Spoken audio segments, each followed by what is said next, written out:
Hello there and welcome to video number 1.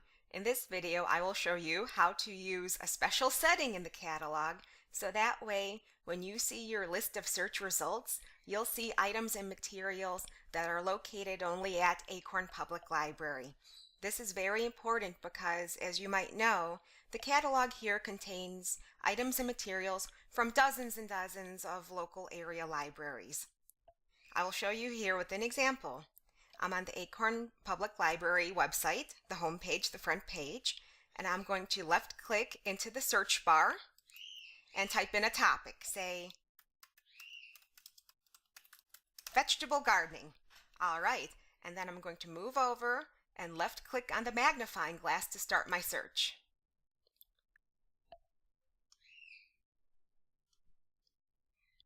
Alright, now we have a big list of results here. Looks like books, magazines about vegetable gardening. That's great. So say for instance, we left click on the title of result number 2, this vegetable gardening book here with the carrots on the cover. This book looks interesting and quite great, but if we scroll down, we'll see that this item's only located at Beecher. So I'll show you what to do.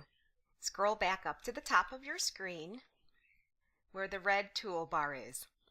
Go all the way to the left where it says All Libraries. Left click on it and go down to the bottom choice, Acorn Public Library District. Left click on it and then go over to Search and left click on that also. And then when you get your results list and scroll down, you will see items and materials that are at Acorn Public Library.